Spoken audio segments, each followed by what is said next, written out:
মাদের অপেক্ষায় আছো আজও? আসার হলে হয়তো আসতো। শহরে মানুষ ক্ষণিকের মোহ ভুলে গেছে হয়তো। আমার বিশ্বাস ও ফিকে হয়ে গেছে। শিউলির মুখ আরো আধার হলো। নাজির নিজেও কথাগুলো বিশ্বাস করতে পারছে না। তবে কী বা বলবে? এর মধ্যে মাহাদের খোঁজ নেওয়ার আপ্রাণ চেষ্টা করেছে, কিন্তু শহরে যাওয়া হয়নি। তার উপর ঠিকানাও জানা নেই। যাবে কোথায়? সে আবার বলে, এবার আশা ছেড়ে দাও শিউলি। দুঃখ পুষে লাভ নেই। তুমি আমার বোনের মতন, ভালোর জন্য বলছি। শিউলির মনে পড়ল মাহাদের বলা নদীর ঘাটের বলে যাওয়া প্রতিশ্রুতি। সে সময়টা কতই না সুন্দর ছিল। তবে এখন সবই মিথ্যা। হুট করে শিউলি বলে উঠল, ভাইজান, উনি তো বলেছিল উনি আসবেনই। যদি কখনো না আসে তবে সে। শিউলি উচ্চারণ করতে গিয়ে থেমে গেল। নার্জির তাকিয়ে রইল আগ্রহে। মালা বুঝতে পারল শিউলির অবস্থা, তাই সে ওর কথা টেনে নিয়ে বলল, ডাক্তার সাহেব বলেছিল সে যদি না আসে তাহলে যেন প্রতারক যেন না ভাবে মৃত্যু ছাড়া আটকাতে পারবে না কেউ তাকে। নাজিরের দৃষ্টি শিউলির দিকেই রইল। মালা কথা শেষ করতে শিউলির চোখে জল টলমল করল। ভয়ে বুক ধুকপুক করছে। বিচলিত দুটো চোখ ভারী হয়ে আসছে। নাজিরের কপাল জুড়ে আসে, চিন্তার রেখা দেখা যায় তারও মাঝে। বলে, শিউলি, তোমার মন কি বলে? আল্লাহ যা ভাগ্যে রেখেছেন তাই হচ্ছে। একমাত্র আল্লাহ জানেন মাহাত কি অবস্থায়, কোথায় আছে। তুমি বরং দোয়া করো আর তাকে নিয়ে ভাবনা মুছে ফেলো। স্বপ্ন কি মুছে ফেলা যায় নাজির ভাই? নাজির থমকে গেল। ছোট মেয়েটা বড় একটা প্রশ্ন করে ফেলল। এর উত্তর তার জানা নেই। তাই সে উঠে দাঁড়ালো, এগিয়ে গেল বাইরে কাদামাটি আনতে। শিউলি আর মালাও নিজের কাজে লেগে পড়ল। জিহান মাত্র বাইরে থেকে আসলো। উঠানে চেয়ারে বসে থাকা ওর বাবা শফিকুলকে নজরে আসলো। চোখ মুখ বেচার করে তার দিকে তাকালো। জিহান নীরবে উঠান পেয়ে ঘরে যেতে নিল। তবে ঘরে প্রবেশ করার আগেই শুনতে পেল, তোমার বিয়া ঠিক করতে চাই আমি। করিম মিয়ার মেয়ে শৈলী খুব ভালো মেয়ে, তার সঙ্গে তোমাকে মানাবে। করিম মিয়ার সঙ্গে আজই কথা বলছি, সে মেয়ে বউয়ের মতামত নিয়ে জানাবে বলছে। আশা করছি তারা অমত করবে না। জিহানের কপাল কুঁচকে আসলো। পেছনে ফিরে ধীর পায়ে বাবার সামনে এসে দাঁড়ালো। স্থির দৃষ্টি নিক্ষেপ করে এক কথার জবাব দিল, আমাকে জিজ্ঞেস করছিলেন একবারও? আমি শিউলিকে ছোট বোনের নজরে দেখি। ওকে বিয়ে করা সম্ভব নয় আব্বা। সে তোমার নিজের কেউ নয় যে নজরে দেখব, এখন অন্য নজরে দেখব। জিহান বুঝতে পারলো এভাবে আর হবে না। কতদিন আটকে রাখবে? তার চেয়ে সত্যিটা বলে দেওয়াই ভালো। তাই সে আজ বলে দিল, বিয়ে যদি করতে হয় তবে পাপিয়াকে করব। আপনারা আমার বিয়ে নিয়ে এত চিন্তা থাকলে তাদের বাড়ি যান। শফিকুল ঠিক বুঝতে পারলো কার কথা বলেছে। তাই শুধালো, কোন পাপিয়া? পমিনের মেয়ে, মাতব্বর বাড়ির তালাকপ্রাপ্ত বউ? জি। জিহানের এই জি সম্মতিতে বিস্ফোরণ ঘটল মাস্টার বাড়িতে। শফিকুল ফুঁসে উঠল। জিহান একই ভঙ্গিতে দাঁড়িয়ে বাবার দিকে তাকিয়ে আছে। তিনি এবার ছেলের কথার বিরুদ্ধে প্রতিবাদ জানিয়ে দিল, এটা অসম্ভব, এমন বাচ্চামো মানায় না। তোমার জিহান, তালাক হওয়া মেয়েকে বিয়ে করতে চাও? এটা কেমন কথা? আমি কিছুতেই মানব না। জিহান হেসে উঠল। হাসতে হাসতে বলল, আপনি একজন শিক্ষক হয়ে এই কথা বলছেন? তালাক প্রাপ্ত নারী বিয়ে করা পাপ নাকি? কোনো বিধবা বিবাহ করলেও আর চোখে দেখেন, অথচ এই সমাজে অহরহ পুরুষ বউ থাকতে আরও 4টা 5টা বিয়ে করছে। তখন সেটা নজরে পড়ে না? নাকি পুরুষ বলে 7 খুনও মাপ, আর নারীর বেলায় যত দোষ আর অপরাধ? শফিকুল একটু থমকে গেল। ছেলের উত্তরের প্রেক্ষিতে কিছু বলতে না পারলেও সহ্যও করল না। অন্য প্রসঙ্গ টেনে বলল, বন্দা নারীকে বিয়ে করে বংশ শেষ হতে দেখতে পারবো না। তুমি শিউলি নয়তো অন্য কাউকে বিয়ে করবে, কিন্তু ওই মেয়েকে নয়। জিহান শুনেও না শোনার ভান করে ঘরের ভেতরে চলে গেল। তখনই ওর মা আসলো। শফিকুল তাকে উদ্দেশ্য করে বলল, ছেলেকে বোঝাও, সমাজে আমার সম্মান যেন ধুলোয় না মেশায়। আপনি আসতে এত দেরি করলেন কেন ডাক্তার সাহেব? আজ বাদে কাল আমার বিয়ে। এখন আর কিছুই করার নেই। আপনি কেন আগে আসেননি? আপনার কি আমার কথা মনে পড়েছে? শিউলি কান্নায় ভেঙে পড়ল। শরীরে জড়ানো হলুদ রঙা শাড়ির অংশ নোনা জলে ভিজে উঠল। মাহাদ নির্লিপ্ত দাঁড়িয়ে আছে। মুখে কোনো কথা নেই। শিউলি কেঁদেই চলেছে। উত্তর না পেয়ে আবারও বলে, আপনি কথা রাখেননি ডাক্তার সাহেব।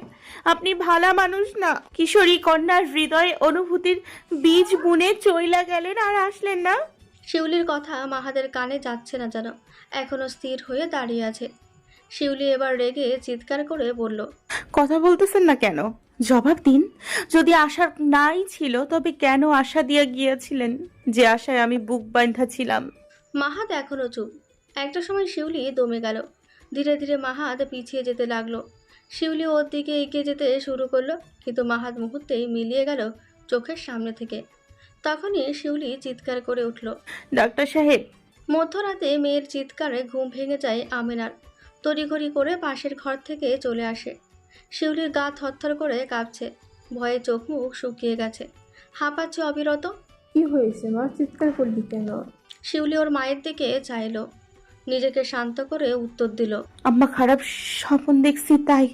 আমিনা বেগম মেয়ের মাথায় হাত বুলালেন, পাশে বসে শিউলির মাথা খুলে নিলেন। ঘুম পাড়ানোর চেষ্টায় মাথায় আদর মাখিয়ে হাত বুলিয়ে দিতে থাকলো। শিউলির দৃষ্টি নরম হয়ে এলো।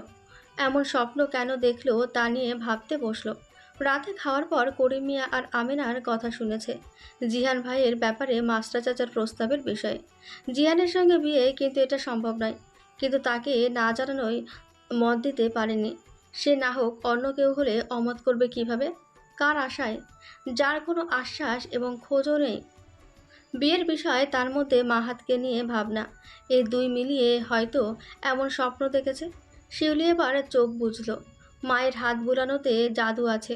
না চাইতেও ঘুম আসবে। ঘুমে তলিয়ে যাওয়ার আগেই অস্পষ্ট কণ্ঠে ধীরে ঠোঁটের কোণে আওড়ালো, আপনি কি কখনো ফিরবেন না ডাক্তার সাহেব? আপনার অপেক্ষায় আমার দিন আবার আসে, কিন্তু আপনি আসেন না। দিনটি বৃহস্পতিবার। মাঘ মাস হওয়াতে শীতের তোপে কাঁপছে মানুষ। রোদের দেখা মেলেনি 4 দিন যাবৎ। সূর্য কুয়াশার চাদরে ঢেকে আছে। লজ্জায় মুখ লুকিয়ে থাকে প্রায়শই। নদীর পাড়ে গ্রাম হওয়াতে শীত আরও বেশি অনুভব হয়। সোনাই মুড়ি দরিদ্র গ্রাম বলা যায়। গরম কাপড়ের অভাব অনেক ঘরেই রয়। শিউলি সকাল সকাল ঘুম থেকে উঠে গায়ে দাদির ঘিয়ে রঙের পুরনো চাদরটা জড়িয়ে গ্রামের মাঝ দিয়ে বয়ে চলা সরু মেঠো পথ দিয়ে হেঁটে চলেছে। গন্তব্য জানে না, শুধু হাঁটতে ভালো লাগছে তাই সে হাঁটছে। সঙ্গীহীন পথ, শীতের সকালের হিমেল হাওয়া, আজ কেন যেন ভীষণ ভালো লাগছে। এই ভালো লাগা বহুদিন পর ফিরে এলো বুঝি তার কাছে। মনও ফুরফুরে লাগছে বেশ। পাখির কিচিরমিচির ডাকও মধুর শোনাচ্ছে। আজ বুঝি আমার জন্য শুভ দিন, এমনটাই ভাবলো শিউলি। শিউলি হাঁটতে হাঁটতে লক্ষ্য করলো পথের দুধারে কিছু মানুষকে দেখা যাচ্ছে। ধান লাগাবে বলে বীজ বুনেছে, তা খানিকটা বড় হয়েছে সবুজ রঙা বিছন। কেউ আবার জমিতে লাঙল বইছে, মাটির বুক ছেড়ে ধান বাইবে। বছরের এই সময়টাতেই একটু আবাদ হয় যা। এদিকে আবার গ্রামের কিছু মহিলা গরু ছাগল নিয়ে ছুটছে ঘাসের খোঁজে। সোজা বয়ে চলা এই মেঠো পথটা শিউলির ভীষণ প্রিয়। কত ছুটে চলেছে এই পথে, মালা তার সঙ্গী হয়েছে। এখনও ছোটে, তবে মানুষের কথার তবে একটু কমেছে। আশেপাশে চলা সকলের তার চেনা মানুষ। একই গ্রামের হওয়াতে অচেনা হওয়ার উপায় নেই। আপন মনে হাঁটছে শিউলি। হুট করে পথের পেছন থেকে কেউ ডেকে উঠল, শিউলি আপা খাড়াও। শিউলি থেমে গিয়ে পিছনে তাকালো। হাবিব ছুটে আসছে তারই পানে, তার থেকে খানিকটা দূরে। একসময় হাবিব তার সামনে এসে দাঁড়ালো, হাঁপাতে লাগলো অবিরত। শিউলি একটু সময় দিল শান্ত হতে, তারপর শুধালো, কি হয়েছে? এইভাবে দৌড়ে আসলি কেন? হাবিব হাঁটু থেকে হাত উঠিয়ে শিউলির দিকে তাকিয়ে বলল, আব্বাই কইলো তোমার সাথে ভাইজানের বিয়ে দিবে। আমি মেলা খুশি হয়েছিলাম শুনে, কিন্তু হাবিব থেমে গেল। সঙ্গে মুখের আদলও পরিবর্তন। আফসোসের সুরে কথাটা শেষ করলো, বলল, কিন্তু ভাইজান ওই যে পাপি আপা আছে না, তারে বিয়ে করবার চায়। আব্বা মানতাছে না। এ নিয়ে হুলস্থুল কাণ্ড বাড়িতে 2 দিন ধরে। হাবিব মন খারাপ করে কথাটা শেষ করলেও শিউলি খুশি হলো। অজান্তেই হেসে উঠল। তার এই হাসি দেখে হাবিব হা হয়ে ফের শুধালো, আপা তুমি হাসতেছো কেন? ভাইজানকে কি তোমারও পছন্দ না? তোমারও পছন্দের কেউ আছে? হাবিবের কথায় শিউলি চমকায়। হাসি মুখ মুহূর্তেই বিলীন হয়। থেমে রাখা পা দুটো চলতে শুরু করে। হাবিব সঙ্গ দিয়ে হাঁটে পাশে। শিউলি দূরে পথের ধারে বড় বটগাছটার দিকে দৃষ্টি নিক্ষেপ করে বলে, ভাইজান তো পছন্দের, তবে সেটা অন্যভাবে। ভাইজান যাকে ভালোবাসে তাকেই তো বিয়ে করা উচিত হাবিব। শিউলি শেষের প্রশ্নটার উত্তর দিল না, মূলত দিতে পারল না। ভালোবাসা বুঝতো না, জানতো না কি তখনই ভালো ছিল সে। হুট করে অচিন মানুষ সব কিছু লণ্ডভণ্ড করে দিয়ে গেল, গুছিয়ে দেবে বলে কথা দিয়েও এলো না। এ নিয়ে মন খারাপ আর করবে না বললেও মনে পড়ে যায়। শূন্যতা অনুভব করে মানুষটার আগমনের জন্য। আশা ছেড়ে দিয়েছে, তবে একটা খোঁজ পেলে ভালো লাগতো, কিন্তু সম্ভব নয়। তার না হোক, কারো হয়ে সুখে থাকুক, এই প্রার্থনা বুকে পাথর চাপা দিয়ে হলেও করেও রোজ রাতে। মাতবার বাড়িতে রূপসীর রাত চলে। সন্তান সম্ভাবনা হওয়াতে সাহেলের সঙ্গে নুরুল আলমও মাথায় করে রাখে। সালিহাকে খেদমতের দায়িত্ব দিয়েছেন তেরে। সাহেল বউ অন্ত প্রাণ যেন, যা বলে তাই শোনে। কাজের জন্য যে 3 জন আছে তাদের সঙ্গে খারাপ আচরণ করে রূপসী। সেই দিনই একজনকে থাপ্পড় মেরেছিল খাবার দেরিতে দেওয়ার জন্য। কেউ তাকে কিছু বলেনি, যেন সেই বাড়ির রানী। নীরাও হয়েছে এক, সারাদিন ওই মহিলার সঙ্গে চিপকে থাকে, যা নিধির একদম পছন্দ নয়। আজ সহ্য করতে না পেরে বড় বোনকে বলেই ফেলল, তোমার অমন ডাইনির মতো মেয়েটার সঙ্গে কিসের ভাব বাবা? ঘৃণা লাগে না? চোখের সামনে বেহায়াপনা করে বেড়ায়। নীরা সবে ঘরে প্রবেশ করছিল, এমন সময় নিধির এমন প্রশ্নে ভ্রু কুঁচকে আসে। কিছুটা রাগ মিশ্রিত কণ্ঠে শুধায়, কি বলতে চাচ্ছিস? কি বলতে চাচ্ছি তুমি ভালো করেই জানো। যার জন্য সংসারের এই হাল হয়েছে, সমস্ত সুখ শান্তি চলে গেছে, বাড়িটা নরকে পরিণত হয়েছে। নীরা অসহ্যকর ভাব প্রকাশ করে উত্তর দিল, আমি তো বাড়িতে আনন্দ দেখতে পাচ্ছি। তোর যদি নরক মনে হয় তবে কিছু করার নেই। যার কারণে এত পীড়িত, তার সঙ্গে আমাদের কোনো সম্পর্ক নেই। দ্বিতীয় বিয়ে করা কোনো পাপ নয়। হ্যাঁ, পাপ নয়, কিন্তু যে কারণে করেছে সেটা পাপ। লালসা কখনো শান্তি হতে পারে না। যাকে ঘরে তুলেছে সে কেমন নারী, তাই এই কয়েক মাসে টের পেয়েছি। পাশের গ্রাম থেকে সুনাম ভেসে আসে। শেষটা ব্যঙ্গ করে বলল নিধি। নীরা তর্কে জড়াতে চাইল না, হুমকি স্বরূপ শুধু বলল, পরের বার আমাকে এমন প্রশ্ন করার সাহস দেখালে আব্বাজানকে বলে দিতে বাধ্য হব। তুই বেয়াদবি করছিস আমার সঙ্গে, এবং ভাবি জানকেও ডাইনি নামে সম্বোধন করছিস। নীরা ঘর থেকে হনহনিয়ে বেরিয়ে গেল। তাদের থাকার ঘর আলাদা হয়েছে 4 মাস আগেই। সাথে সম্পর্কেও ঘুণ ধরেছে কিছুটা। বোন আর বোনের সম্পর্ক মধুর হয়, অথচ তাদের বেলায় উল্টো, যেন দুজন দুজনের বিপরীত রূপ। নিধি কিছুক্ষণ দাঁড়িয়ে থেকে এগিয়ে গেল সামনের আলমিরার দিকে। আজকাল নিজেকে বড্ড একা লাগে। মালা শিউলিও তেমন আসে না। শিউলির মন খারাপ বুঝতে পারে। সে নিজেও একই পথের পথিক, শুধু পথটা সামান্য ভিন্ন। একজন আশায় রেখে গেছে, আরেকজন নিরাশায় রেখে সবকিছু শেষ করে গিয়েছে। যদিও আশাও নিরাশায় পরিণত হয়েছে। নিধি আলমিরার ভেতরে সুন্দর করে সাজিয়ে রাখা শাড়ির ভাঁজের মধ্যে একটা চিঠি বের করলো। সেই চিরচেনা চিঠি, যার প্রতিটা শব্দ ওর চেনা এবং মুখস্থ। এতবার পড়লে মুখস্থ না হয়ে পারে। এই চিঠি চোখে জল টলমল করায়, ভেতরে কাদায়, তবুও পড়তে ভালো লাগে নিধির। কিছু কষ্ট যেচে নিতে ভালো লাগে, এটাও তেমনই। নাজিরের হাতে ভেজা লুঙ্গি, নতুন বাড়ি সিন্টের তৈরি দুয়ারের সামনে আসতেই মালার নাম ধরে ডাক ছাড়ল। মালা ঘরে কিছু একটা করছে, তাই ঘর থেকে না বেরিয়ে শুধু উত্তর দিল, হুম। নাজির একটু আগে বাহিরে পায়খানা তৈরির কাজ শেষ করে তারপর নদী থেকে গোসলও সেরে আসলো। মালাকে ঘর থেকে বের হতে না দেখে লুঙ্গিটা আঙিনায় টানানো দড়িতে মেলে দিল।